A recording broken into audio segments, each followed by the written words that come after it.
Hello guys, नमस्ते। Welcome back to Mystic research and analysis wing. तो कुछ important चीज़ें आपके साथ डिस्कस करना है। सबसे पहले if you are observing, it is more than 6 months हम लोग डेली एक्सपायरी में काम कर रहे हैं ऑलमोस्ट।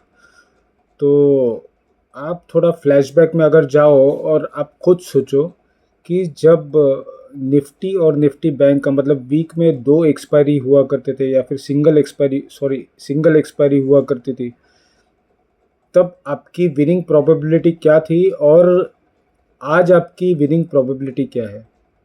तो as per me, if you ask me, जब सिंगल डे एक्सपायरी होती थी तो हम जिस दिन एक्सपायरी होती थी वो एक दिन हमारे लिए थोड़ा सा डिफ़िकल्ट जाता था मार्केट को ट्रैक करने में, और उसमें हमें एक बड़ा प्रॉफिट या फिर बड़ा लॉस हुआ करता था। मतलब वो एक ही दिन थोड़ा सा चैलेंजिंग था, जिसमें आपको थोड़ा डिटेल में एनालिसिस करना पड़ता था और जिसमें विनिंग रेशो भी हाई हुआ करते थे और लूजिंग रेशो भी हाई हुआ करते थे।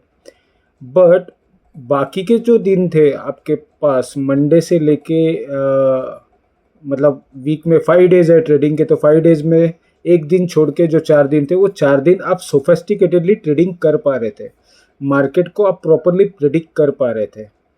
अगर आप फ्लैशबैक में जाओ या फिर आपके पास पीएनएल, आपने जो ट्रेड्स किए हुए पिछले 1 साल के ट्रेड्स देखो, तो आपको ये समझ में आएगा कि जो पिछले 6 महीने में हुआ है आपके साथ, उससे पहले इतना बुरा हाल नहीं था, सब कुछ ठीक चल रहा था। राइट? कहने का मतलब क्या है कि जो 1 डे एक्सपायरी का जो सिस्टम था वो बहुत ही अच्छा हुआ करता था। अब अगर आप लोगों को पता है तो मैं बता देता हूँ, पता है या नहीं पता है।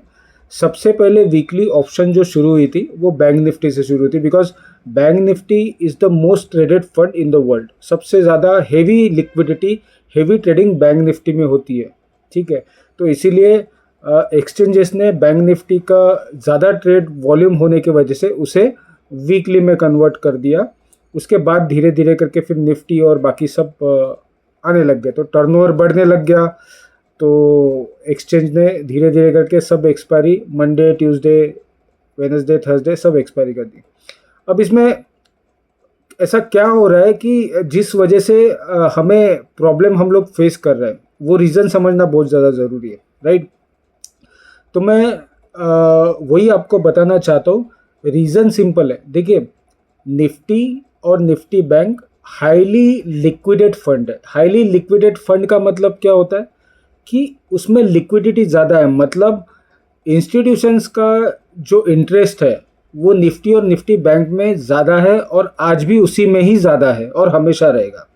बट जब फिन निफ्टी आई या मिड कैप निफ्टी आई, उसमें काम हो रहा है, उसमें स्पाइक्स बहुत फास्ट आते हैं, या तो ऊपर जाता है तो एक ही डायरेक्शन में जाता है, या नीचे जाता है तो एक ही डायरेक्शन में। रिकवरी होने के चांसेस मैक्सिमम टाइम कम होते हैं। उसके वजह से रीज़न क्या है? उसमें लिक्विडिटी कम है। लिक्विडिटी कैसे जनरेट होती है?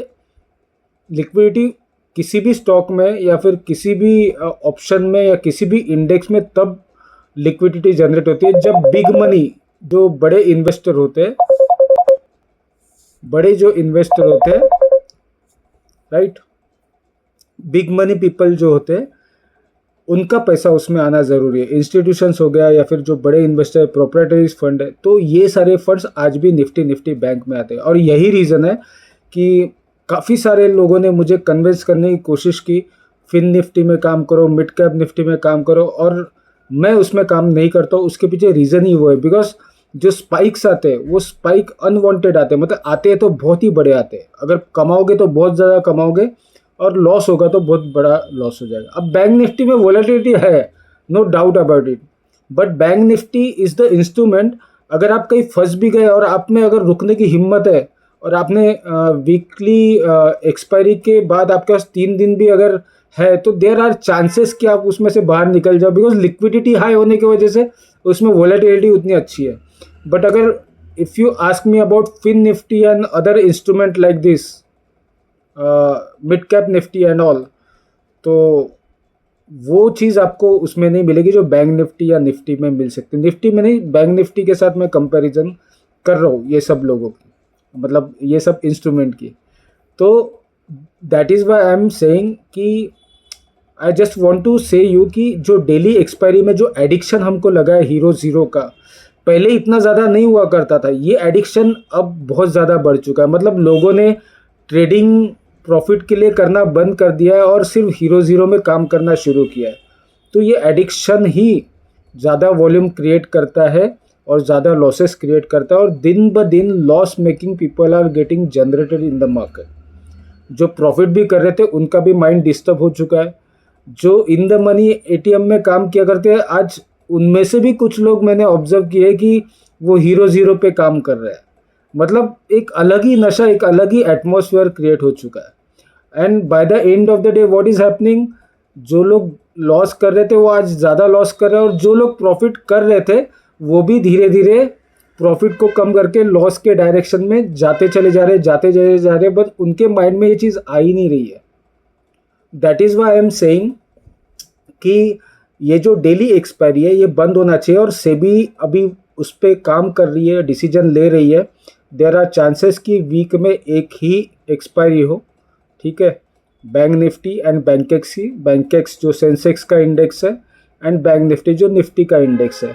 तो they are planning weekly contracts for both this index, and they are planning, I think, I am not sure, they may are going to plan nifty and sensex for monthly expiry।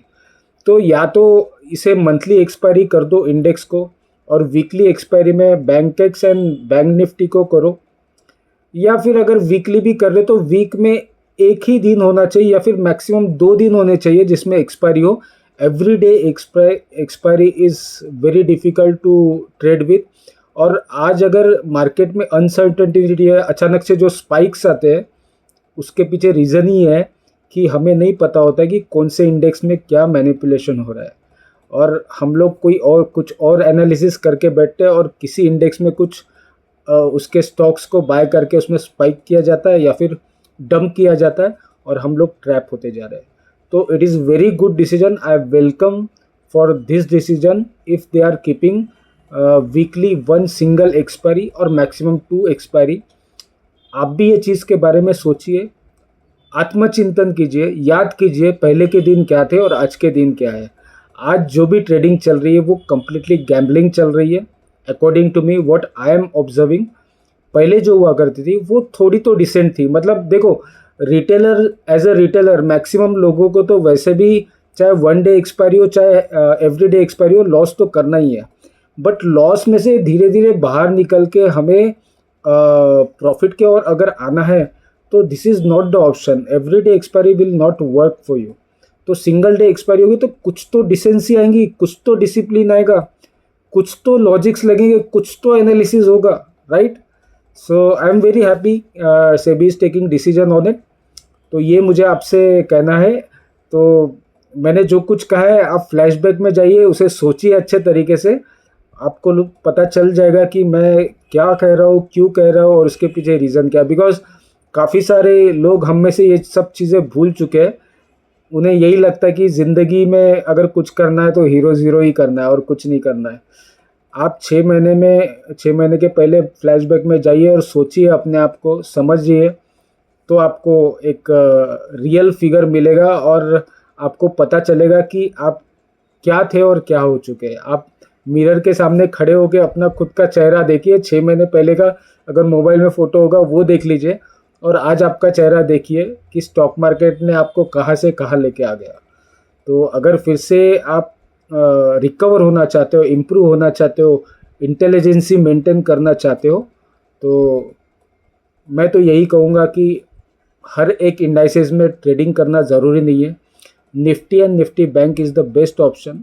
उसके बाद अगर Sensex के बारे में अगर सोचा जाए तो that is okay, because this is also exchange. But Nifty bank is sufficient, because चाहे आप फिन निफ्टी में काम करो, चाहे या बैंकेक्स में काम करो या सेंसेक्स में काम करो, नोट का कलर तो हरा ही होने वाला है, कलर में कोई चेंजेस नहीं है। तो हमें वो इंडाइसेस में काम करना चाहिए जहाँ पर प्रोबेबिलिटी ज़्यादा हो, जहाँ पर एश्योरिटी ज़्यादा हो, जहाँ पर रिस्क कम हो, ठीक है।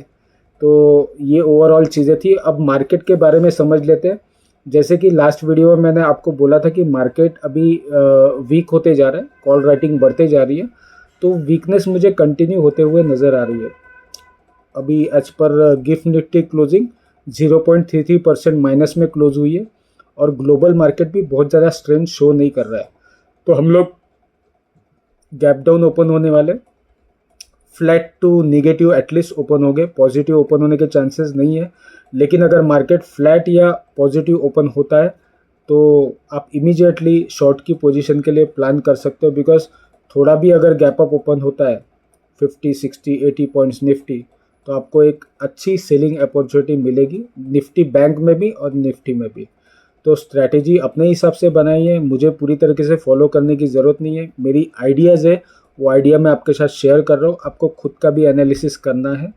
सपोर्ट आपको ध्यान में रखना है निफ्टी का 26,050।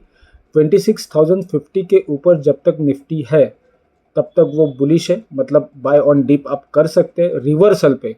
ऐसा नहीं कि 2650 अगर आ गया तो आप इमीडिएटली लॉन्ग करोगे। आपको देखना है कि 2650 के ऊपर मार्केट सस्टेन करता है या नहीं करता है, टाइम स्पेंड करता है या नहीं करता है, तो ही लॉन्ग जाना है। 2650 26,000 ब्रेक होने के बाद एक मैसिव फॉल कर रहा हूँ। शायद अगर सही समय पे ट्रिगर हो गया, अगर 1 या 1:30 बजे के पहले अगर 26,000 ब्रेक कर देता है तो आपको 200-300 पॉइंट का फॉल बहुत ही आसानी से सिंगल डे में देखने को मिल सकता है। एंड बैंक निफ्टी का 53,200-300 का लेवल है, वो इम्पोर्टेंट है। जब तक बैंक निफ्टी उसके ऊपर है, आपको देखना है 53,300 के आसपास बैंक निफ्टी क्या करती है। अगर वहाँ से रिवर्स लेती है तो लॉन्ग जाइए टाइम स्पेंड करने के बाद। 53,300-200 ब्रेक अगर करती है तो आपको 1,000 पॉइंट का, मतलब लगभग 52,500, 52,100, 200 के आसपास के लेवल बड़े आसानी से आते हुए एक ही दिन में या 2 दिन में आपको देखने को मिल सकते हैं। सो लेवल्स आपके सामने हैं। लॉन्ग कहाँ जाना है, तो निफ्टी में 250 का हर्डल है, तो जब तक निफ्टी 250 को क्रॉस नहीं करती है तब तक अपसाइड में कोई लॉन्ग रैली नहीं बनती। मतलब 250 का रेसिस्टेंस काम करेगा, वहाँ से रिवर्सल अगर लेता है तो शॉर्ट जाइए, वहाँ से ऊपर जाता है तो लॉन्ग के लिए प्लान कीजिए by seeing other factors also, other stocks, large cap stocks and fundamental of sectoral indices. ये सब एनालिसिस करने के बाद आप लॉन्ग के लिए सोच सकते हो। और निफ्टी बैंक में अगर 54,200 सस्टेन करता है, टाइम स्पेंड करता है, तो ही आप उसमें लॉन्ग जा सकते हो। तो शॉर्ट और लॉन्ग दोनों मैंने आपको बता दिया है। अब आप डिसाइड कीजिए आपको क्या करना है। If you like the video you can share with your friends and relatives. And first time देख रहे हो तो प्लीज़ सब्सक्राइब कीजिए। काफ़ी सारे contents time to time update करते जा रहा हूँ मैं। साइकोलॉजी के ऊपर काम कर रहा हूँ, ऑप्शन ट्रेनिंग कंटिन्यूसली चल रही है, आपको वीडियोस फ्रीली अवेलेबल है, आप देख सकते हो, सीख सकते हो, ग्रो कर सकते हो। Have a great day, see you on live market on Monday.